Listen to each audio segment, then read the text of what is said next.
Ossois, il y a deux raisons très simples. La première, déjà, c'est que c'est un village magnifique. Je ne suis jamais venu ici, j'ai découvert les forts aujourd'hui. Donc j'étais excité comme un gamin de faire cette découverte extraordinaire. Et puis la deuxième raison, c'est une raison plus sentimentale, puisque mon père a travaillé à Modane, pas loin d'ici. Ma sœur y a vécu 1 an. Et moi, je suis arrivé plus tard, donc je suis né à Chambéry, mais voilà, c'est pour ça que j'avais envie de venir ici à Ossois, chez vous, faire ce concert ce soir.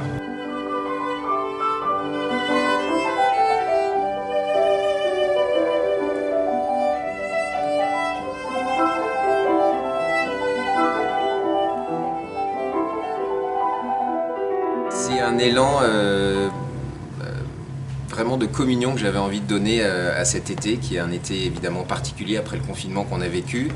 Ce lien fort qui s'est créé pendant le confinement. Moi j'ai joué tous les jours parce que j'en avais besoin pendant le confinement, et puis vraiment pour partager ces moments difficiles qu'on a tous vécu. Et donc cet été, c'est un moment, ouais, pour moi presque hors du temps, très particulier, nouveau, et vraiment pour recréer ce lien et ce partage ensemble. Vous voulez dire que je respire très fort, c'est ça? Non, la respiration est extrêmement importante pour, ne serait-ce que dans la vie. C'est vrai que parfois on oublie, on n'a pas conscience qu'on respire parce que ça devient quelque chose d'automatique. On respire pour prendre de l'air, mais c'est vrai que le fait d'inspirer et d'expirer, c'est extrêmement important, et en musique encore plus, parce que comme un chanteur, on a besoin, avant de faire une phrase musicale, avant de commencer un thème, on a besoin de respirer pour ensuite le chanter. Donc oui, la respiration est extrêmement importante, et il faut en avoir conscience. C'est vrai que la visite des forts aujourd'hui m'a évidemment donné des idées, comme vous pouvez l'imaginer. Et oui, jouer dans des endroits insolites. Moi, la nature, de toute façon, et particulièrement la montagne, bien sûr, c'est un sentiment très fort. Je me sens bien, c'est toute mon enfance. Et puis, c'est le contact avec la terre. C'est quelque chose de très puissant. Et la musique et la nature... voilà, c'est l'inspiration, c'est une inspiration commune. Donc oui, j'ai envie de continuer, bien sûr, de jouer dans des endroits insolites, et notamment dans la nature.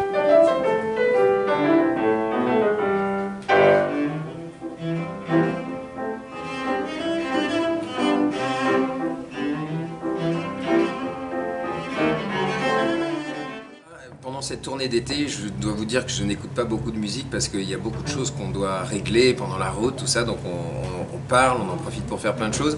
J'écoute de la musique quand je vais faire mon jogging. Alors quand je suis dans la nature, j'écoute tout simplement le silence de la nature, ou la musique de la nature, que ce soit le vent dans les arbres, les oiseaux, le matin quand je me lève à l'aube et que je vais courir au petit matin.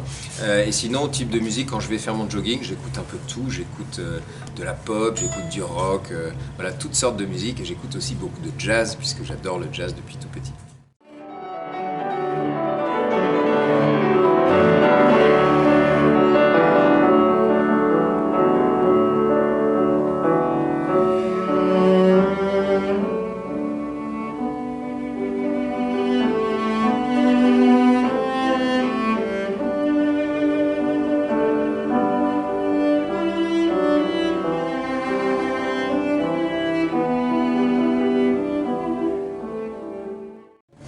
Alors c'est un violoncelle italien de Matteo Goffriller, ça tombe bien puisqu'on est ici tout proche de l'Italie. Donc c'est l'école de Venise, et c'est un instrument qui a été, celui-ci a été fait en 1701. Donc voilà, un instrument du début du XVIIIe siècle.